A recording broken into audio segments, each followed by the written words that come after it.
नागवीर तहसील के रेंगातुर गांव में पीने के पानी के लिए महिलाओं ने इस तपती धूप में ट्रैक्टर में बैठकर तहसील कार्यालय, पंचायत समिति तथा विधायक कीर्ति कुमार भांगड़िया के कार्यालय पर दस्तक देकर पीने के पानी की मांग की थी। वहीं उनकी समस्याओं की दखल सिटी न्यूज़ चैनल पर भी प्रसारित की गई थी और इस खबर की दखल लेकर विधायक कीर्ति कुमार भांगड़िया ने पानी की समस्या का हल निकालने के लिए तुरंत इस संबंध में दिशा निर्देश दिए और गांव में ईंधन कुआं और जल जीवन मिशन योजना के नल को जोड़ने का आश्वासन भी महिलाओं को दिया और हाल फिलहाल उन्होंने पानी की समस्या दूर की है। तो आइए सुनते हैं इस संबंध में भाजपा वार रूम प्रमुख सचिन आकुलवार ने क्या जानकारी दी। 4 दिवसापूर्वी रेंगातूर गावच्या सर्व महिला नागबीड कार्यालयात आमदार साहेबांच्या निवेदन देण्याकरिता आलेले होते। त्यावेळेस मी लगेच आमदार साहेबांना व्हॉट्सअप करून यांचं निवेदन पाठवला आणि लगेच आमदार साहेबांचा मला फोन आला होता की यांच्या समस्या तात्काळ बोरवेल मारून निकाली काढून द्या।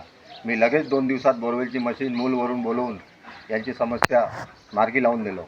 वहीं इस मौके पर वहां पर मौजूद गढ़ ग्राम पंचायत रेंगातुर की पूर्व सरपंच गायत्री संजय हेमने ने भी विधायक बंटी कुमार भांगड़िया का आभार व्यक्त किया। आम्ही रेंगातूर गावातील महिला आहोत। आमच्या गावामध्ये पाण्याचा खूप दुष्काळ पडलेला होता, पिण्याचं सुद्धा पाणी मिळत नव्हता।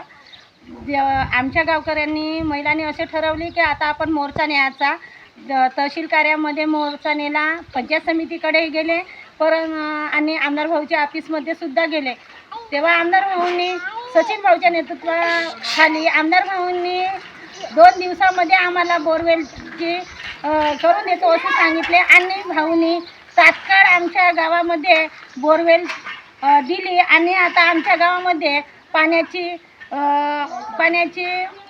काही कमतरता नाही आणि पिण्याला पाणी सुद्धा आमच्या गावामध्ये मिळालेलं आहे। CTV के लिए हमारे प्रतिनिधि परिमल मदनकर की रिपोर्ट।